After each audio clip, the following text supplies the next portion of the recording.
kan sudah membubarkan diri. Betul. Itu seperti apa? Kalau kita masih tetap mempertahankan dengan skot yang ada, tetapi jelas akan dievaluasi.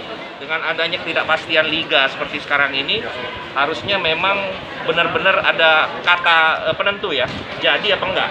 Jadi kalau emang jadi, bagaimana? Kalau tidak jadi ya kita bubar. Jadi kontrak gimana? Gimana? Ya, sementara masih tetap berjalan.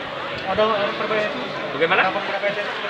Harapan bagi PSSI agar segera ada kata memang kalau memang tidak berjalan ya tidak berjalan.